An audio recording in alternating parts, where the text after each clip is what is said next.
సమైక్యాంధ్ర కావాలంటూ కదలి వచ్చిన ఉద్యోగ సంఘాలు, విద్యా సంఘాలు అప్పు చేయలేదని మనస్తాపంతో పాపారావు ఆత్మహత్యాయత్నం.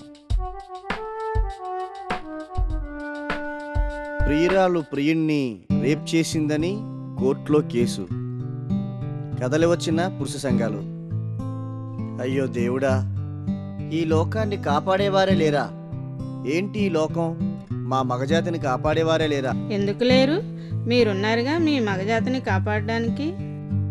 ఏంటే అసలు మొగుడంటే లెక్క లేకన్నా పోతుంది.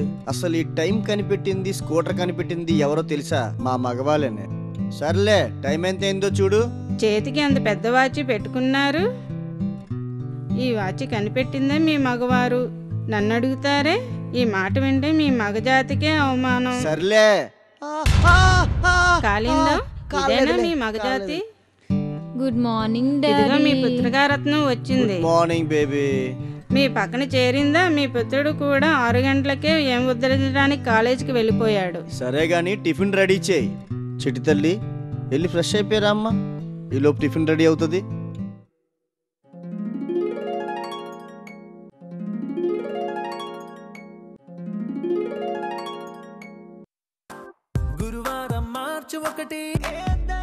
అబ్బబ్బా, టీవీ ఆపబాయ్. ఎప్పుడు చూసినా టీవీ టీవీ. బుక్ తీసి చదువుకో. ఏంటమ్మా అన్నయ్యలు రోజంతా చూసినా ఏమనవు?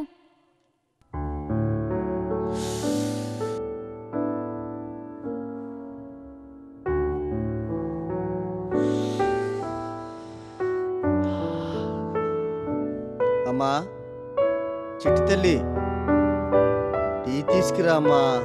లోపల చదువుకుంటుంది, టీ తీసుకోండి. చిన్నోడు ఫోన్ చేశాడు. ఎక్స్కర్షన్కి వెళ్ళాలి, డబ్బులు పంపించు నాన్న అని. అలాగా? ఆడేరా అమ్మాయిని లవ్ చేసి. ఎలా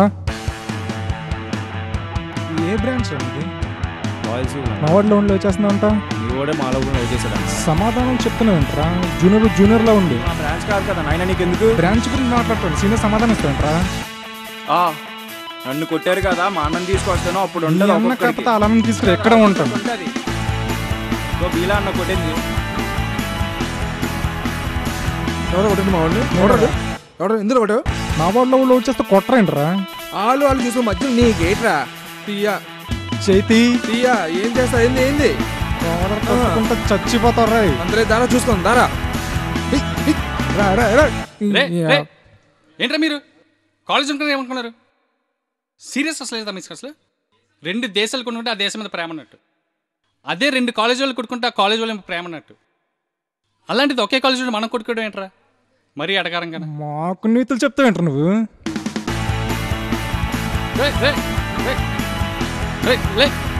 మమ్మల్ని కొడతారా? నీ మీద ప్రిన్సిపల్ కంప్లైంట్ ఇస్తాను. చెప్పుకోరా.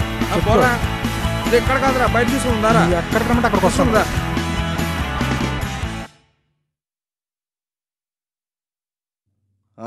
డ్యూటీ అయిపోయింది సార్.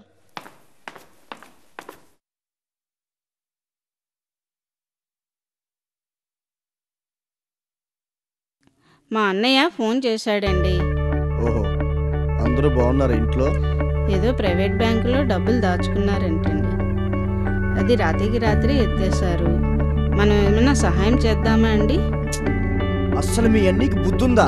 రోజు మనం పేపర్లో చూస్తున్నాం. అసలు చదువుకున్నాడా లేదా? ఈ బ్యాంకులు మూసేసాడు, లా కంపెనీ తీసాడని మనం రోజు పేపర్లో చూస్తున్నాం. ఆయనకి అసలు బుద్ధి ఉందా లేదా? ఏంటి ఇలాంటి పని చేశాడు? సరేలే, మనం సాయం చేయకపోతే ఇంకెవరు సాయం చేస్తారు? వచ్చే వారం వెళ్దాంలే.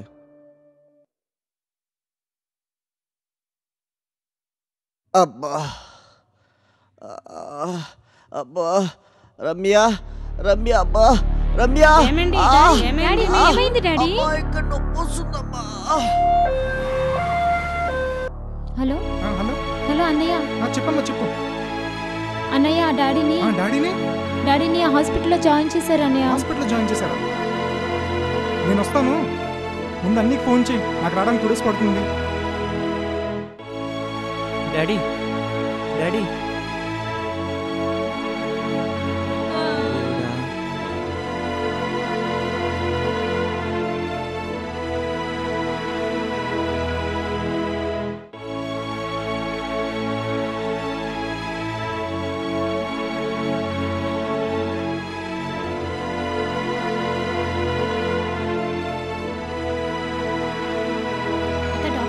డాక్టర్ గారు, డాక్టర్, మా నాన్నగారికి ఏమైంది? ప్లీజ్ చెప్పండి. చెప్తానమ్మా, చెప్తాను. ఆయన పరిస్థితి చాలా విషమంగానే ఉందమ్మా. 24 గంటలు దాటితే కానీ ఆయన పరిస్థితి గురించి ఏమీ చెప్పలేం. అదీగాక మీరు ఇంత ఆలస్యం ఎందుకు చేయవలసి వచ్చిందమ్మా? ఏం జరిగింది? ఇప్పుడున్న పరిస్థితిలో ఆయనకు ఆపరేషన్ తప్పించి వేరే మార్గం లేదు. లేకపోతే ఆయన ప్రాణానికే ప్రమాదం. అది కూడా ఖర్చుతో కూడుకున్న పని. మీరు దయచేసి ఎంత తొందరగా ఏర్పాటు చేయగలిగితే అంత మంచిది. మనం దేవుడిపై భారం వేసి మన ప్రయత్నం మనం చేద్దాం. ఏమా? ప్లీజ్.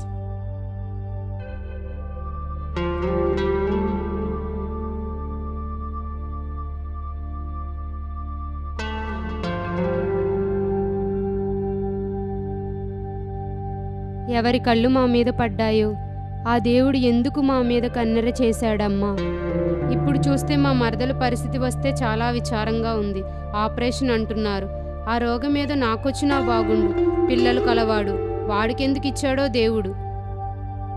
ఏంటండి పిచ్చి మాటలు? ఏమైంది? ఎలా బాధపడుతున్నారు? చూడండి పిల్లలు ఎలా బాధపడుతున్నారో. ఒక మాట చెప్పమంటారా? దేవుడు తన బిడ్డలకు కీడు చేయడు. మంచి వాళ్ళకి ఎప్పుడూ మంచే జరుగుతుంది. ఏం బాబు, బయటకు వెళ్ళి తాగడానికి ఏమైనా తీసుకునిరా.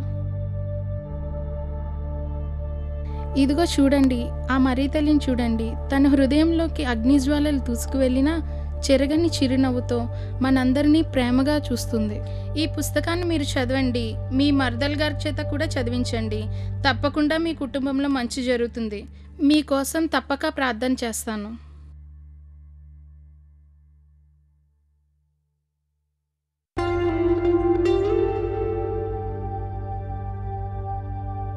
ఏం పెద్ద, ఎలా ఉంది నాన్నగారికి? అది ఆపరేషన్ అంటున్నారమ్మా. ఆపరేషనా? అయ్యో దేవుడా, ఎందుకే దేవుడు ఇలా పరీక్షిస్తాడు? డాడీకి ఏం అవ్వదులే అమ్మా. అత్తయ్య ఈ పుస్తకం నీకు ఇవ్వమందమ్మా.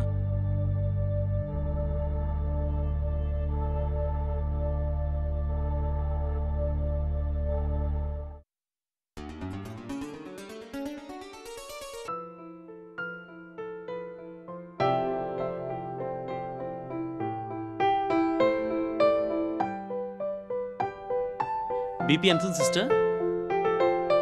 షుగర్ టెస్ట్ చేయించారా? స్కాన్ రిపోర్ట్స్ అయ్యాయా?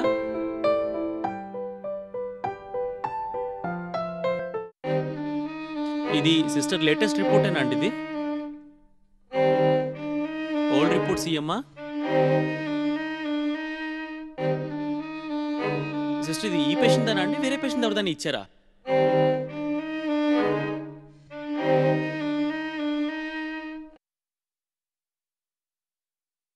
డాక్టర్, ఆయన కండిషన్ ఎలా ఉంది? ఆపరేషన్ ఎప్పుడు చేస్తారండి? అమ్మాయి ఫైల్ చూస్తే నాకే బాధపడడం లేదమ్మా.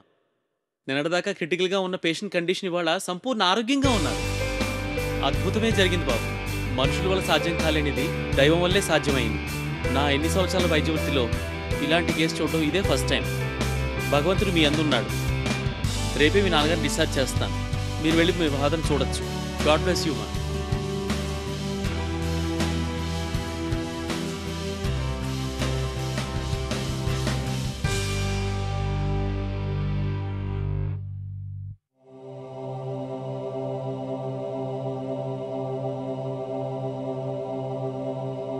చనిపోతానేమో అని భయపడిపోయాను.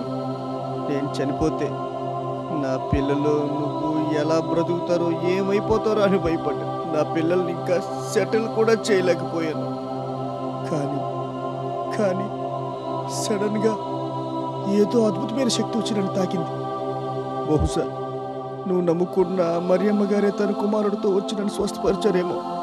అందుకే ఇలా బ్రతికి బయటపడ్డాను. నాన్న ఎలా ఉంది నాన్న? బాగుందిరా, ఇదే రావడం. అవును నాన్న. చిన్న, రేపు ఏ ప్రోగ్రామో పెట్టుకోక మనం కొండగుడికి వెళ్ళాలి. నాకు అవ్వదు, కావాలంటే అన్నీని తీసుకెళ్ళండి. అలా అంటావేట్రా, వెళ్ళాలి. నాకు అవ్వదు నాన్న, అన్నీని తీసుకెళ్ళండి.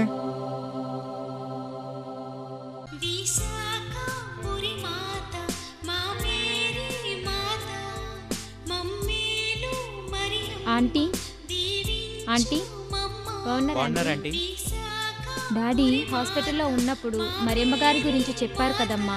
ఆంటీ ఈ ఆంటీ అమ్మా. నమస్కారం. నమస్కారం అమ్మ. ఇప్పుడు మీ ఆరోగ్యం ఎలా ఉందండి? ఏదో ఆ దేవుని దయ వల్ల, మీ అందరి ప్రార్థన వల్ల బాగున్నానమ్మా. మీరేం చేస్తున్నారు? మరీ తల్లికి మొక్కు తీర్చుకుందామని. మీరు నిజంగా పొరపడుతున్నారమ్మా. ఆ తల్లి ఎప్పుడు తన బిడ్డల నుండి ఏమీ ఆశించదు. మీరు తెలియక చేసిన ఈ పొరపాటు వలన మనలోని కొంతమంది సహోదరులు పూజిస్తున్నామని, ఆరాధిస్తున్నామని, విగ్రహారాధన చేస్తున్నామని పలు విధాలుగా భావిస్తున్నారు. నిజానికి ఆ మరీ తల్లిని మనం గౌరవిస్తున్నాం. మనకు కలిగిన బాధల్ని ఆ తల్లి పాదాల చెంత చెప్పుకుంటే ఆ కుమారుని ద్వారా మనల్ని రక్షిస్తుంది. ఆ ప్రేయర్ ఏదో మనమే డైరెక్ట్గా యేసుక్రీస్తుకు చేసుకోవచ్చు కదా. చూడు తల్లి, నీకు ఏదైనా కావాలంటే ఎవరిని అడుగుతావు? మమ్మీని అడిగి డాడీకి చెప్పమంటాను కదా. ఎందుకు? డాడీ అంటే భయం కాబట్టి. కానీ మరీ తల్లికి విన్నవించుకున్నా, తన కుమారునికి విన్నవించుకున్నా అవి చేరుకునేవి ఆ మరీ తల్లి దగ్గరికే. కరెక్టే ఆంటీ, నిజమే కదా. థ్యాంక్స్ ఆంటీ, చాలా విషయాలు చెప్పారు. ఎన్నో విషయాలు ఆ మరీ తల్లి గురించి తెలుసుకున్నాం. ఆ వాతావరణం ఎంత బాగుంది. ఆ తల్లి పాదాల దగ్గర, ఆ కొండగుడి మీద ఎంత ఆనందంగా ఉంది. మనసుకి ప్రశాంతంగా ఉంది. ఏమిటి ఈ పుస్తకం? వదిన గారు, మీరు హాస్పిటల్లో ఉన్నప్పుడు ఈ పుస్తకం చదవమన్నారండి. అసలు ఏమిటి ఈ చరిత్ర?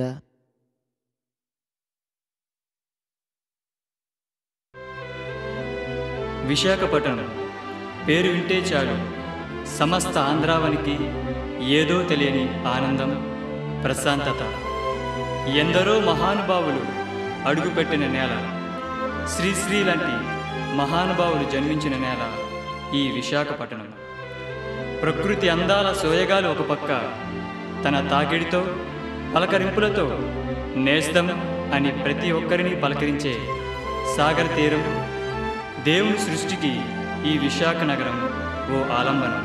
అది సుమారు 1850 దశకంలో మిస్టర్ రోజ్ జడ్జి కోర్టులో జడ్జిగా పనిచేస్తుండేవాడు. ఇదిగో ఇతనే మిస్టర్ రోజ్. మన ఈ ఆహ్లాదకర విశాఖ వాతావరణం నచ్చినందువల్ల ఇతనే స్థిరపడాలనుకున్నాడు. విశాఖ కొండ ఎంతో ప్రత్యేకతతో అందంతో ఆకర్షించింది. అటువంటి రోజుల్లో మరియ భక్తుడు స్వర్గీయులు పూజ్య జాన్ మేరీ టిస్సోర్ ఎంఎస్ఎఫ్ఎస్ 1810-1928 తన స్వదేశం ఫ్రాన్స్ నందలి మెర్సిలెన్ ప్రాంతాన సముద్రాన్ని వీక్షిస్తున్న మరియజనని పుణ్యక్షేత్రంలో ఆపద వేళల్లో సముద్ర ప్రయాణికులకు, నావికులకు సాగరతార మరియను ప్రార్థించే అవకాశాన్ని కల్పిస్తూ సముద్రానికి ఎదురుగా ఒక ప్రార్థనాలయాన్ని నిర్మించాలని తలపోశారు. అందుకని యారాడ కొండపై కొంత స్థలాన్ని కొనుగోలు చేశారు. అది ప్రార్థనా మందిరానికి ఉద్దేశించిన స్థలం.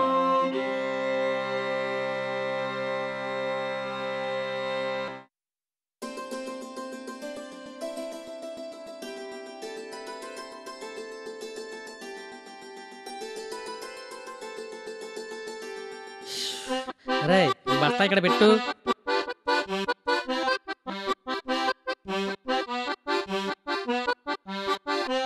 ఏ భాగ్యం, వస్తున్నానండి. బాగా అలసిపోయినట్లున్నారు. మంచినీళ్ళు తెమ్మంటారా? తీసుకురావే. ఇదిగోండి మంచినీళ్ళు. ఏమిట్రా నీ సందేహం? అమ్మగారికి మీరంటే భయభక్తులు ఎక్కువ అనుకుంటాను. అవునరా, అమ్మగారిని ఎప్పుడో నా చెప్పు చేతుల్లో పెట్టుకుంటానరా. అదేరా నా బలం, అహోబలం. ఏమండి, మా అన్నయ్య పంట డబ్బులు ఇచ్చాడండి? లేదే, ఈ ఏడాది పంటలు బాగా పండాయట. పండగ వచ్చేటప్పుడు తెస్తానన్నాడే. ఆడిప్పుడు డబ్బులు తెచ్చేది, నేను ఇప్పుడు వ్యాపారం చేసేది. ఇదిగో ఈ బియ్యం మూట ఇచ్చాడే,